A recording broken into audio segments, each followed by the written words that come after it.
नमस्कार दोस्तों, मैं श्रुति मिश्रा। जैसे कि आप लोग जानते हैं कि मेरे YouTube चैनल पे आपको स्टोरी रिलेटेड, मोटिवेशन रिलेटेड और कुछ नई जानकारियों के साथ वीडियोस मिलती हैं। जितनी मैं कोशिश कर पाती हूँ, जितना मैं स्टडी कर पाती हूँ, उतना मैं आप तक पहुँचाती हूँ। जितना मुझे आता है उतना मैं आपसे शेयर कर पाती हूँ।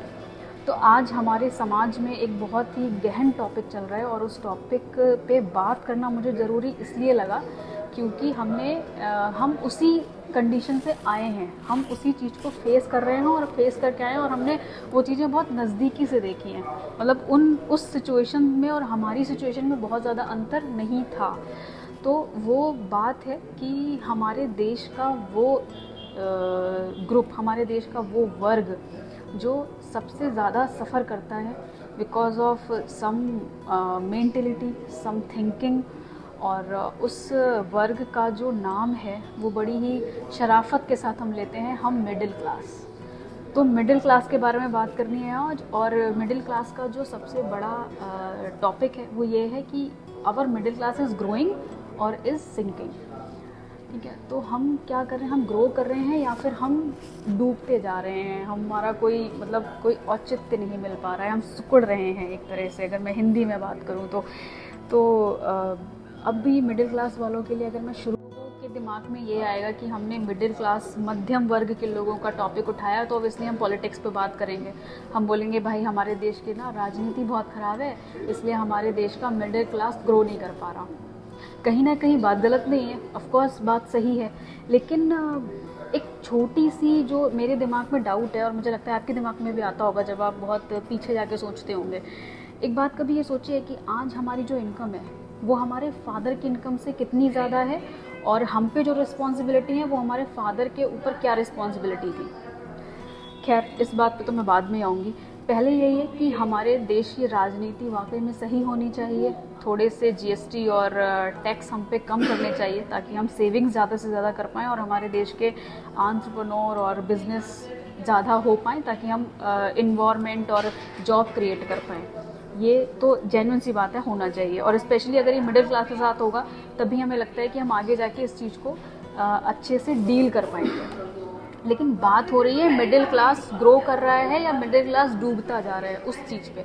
तो वो बात यहाँ से शुरू होगी कि हमने अननेसेसरी चीज़ें करनी शुरू कर दी हैं, जो कि अगर आप हमारे पीछे की बात करेंगे, कैसे हमारे फैमिली में चीज़ें होती थी, कैसे हम फैमिली को डील करते थे, तो वहाँ पे क्या होता था कि हमारे घर में कोई सामान आना है। मैं आपको एक उदाहरण के तौर पे समझाऊंगी कि जब आप पुराने घर की बात करोगे, जब आपके फादर की फैमिली, आपके ग्रैंडफादर की फैमिली में आप बात करोगे, तो वहाँ पे क्या होता था कि हमारे घर में कोई राशन आना है तो उसकी एक पर्ची बना दी जाती थी। और वो पर्ची बनाती थी हमारी मदर, ग्रैंड मदर या आंटी लोग, और वो हमें दे दिया जाता था कि आपको इतना सामान जाके मार्केट से लेके आना है। और हम बड़ी सहूलियत से जाते थे और वो सामान उठा के ले आते थे जो पर्चे में होता था। ना तो उससे ज़्यादा आता था और ना उससे कम आता था, और वो हमारे पूरे महीने का राशन होता था। और इसके लिए सबसे बड़ी बात यह है कि हमारे घर में हमारी आंटी ने, मदर ने, ग्रैंड मदर ने और जितनी भी फीमेल्स रही हैं, सिस्टर ऑब्वियसली, वाइफ ऑब्वियसली, उन लोगों ने कभी कोई मैनेजमेंट की पढ़ाई नहीं की। उन्होंने ये पढ़ाई नहीं की कि किचन मैनेज कैसे करते हैं। उसके बावजूद वो इतने अच्छे से मैनेज करके हमें राशन का पर्चा बना के देती थी कि कुछ भी कम नहीं पड़ता था, और एक महीने का राशन बड़ी सहूलियत से हम खा लेते थे और आराम से हमारा महीना गुजर जाता था और अगले महीने फिर वही रूटीन हम फॉलो करते थे।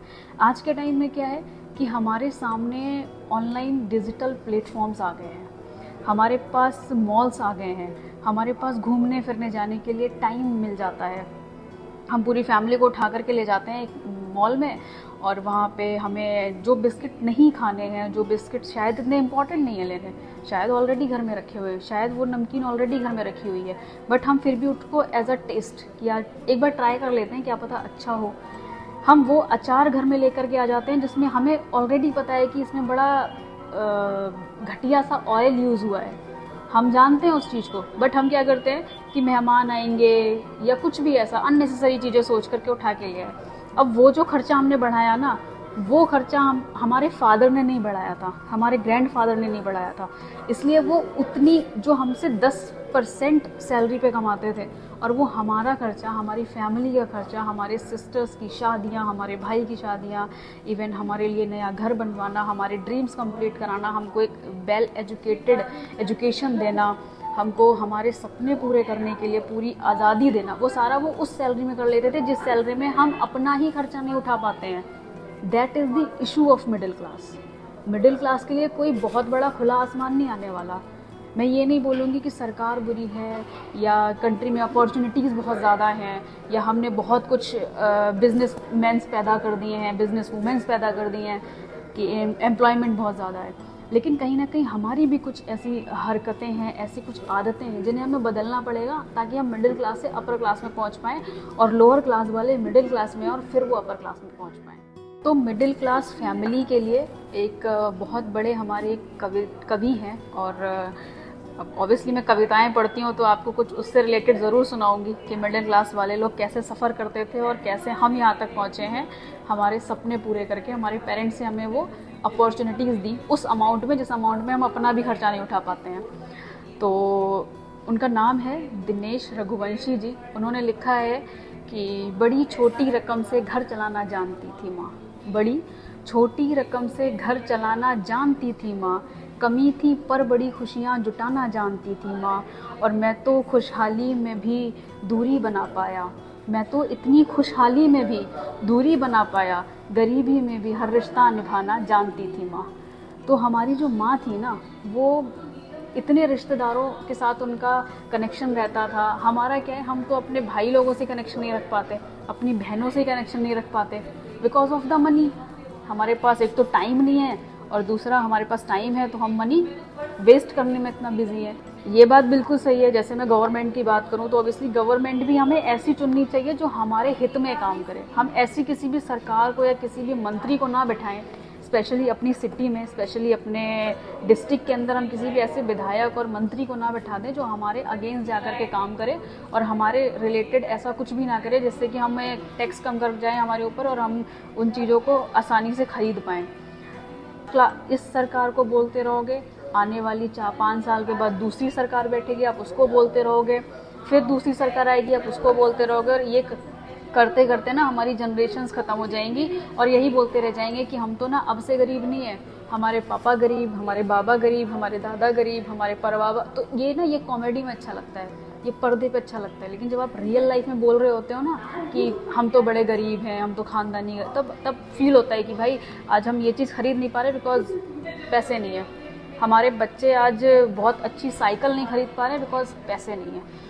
कुछ आपको समझा पा रही हूँ, शेयर कर पा रही हूँ, क्योंकि मेरे को ना एक आदत है ऑब्जर्वेशन की। मैं ऑब्ज़र्व बहुत ज़्यादा करती हूँ और मुझे लगता है कि मुझसे बेहतर लोग जानते हैं, मुझसे अच्छा जानते हैं। मेरे को इतना कोई एक्सपीरियंस नहीं है कैसे खर्चे होते हैं, कैसे फैमिली के साथ आप स्पेंड करते हो, लेकिन जिनको भी इस चीज़ की नॉलेज है तो मेरे तक पहुंचाएं, और मुझे जो नॉलेज थी मैंने आप तक पहुंचाई है। और स्पेशली यार यही मेरा मानना है कि आप मिडिल क्लास बन के मत रहो, थोड़ा आगे बढ़ो और अपने आप को एक बेस मेंटेन करो, एक सेटलमेंट करो।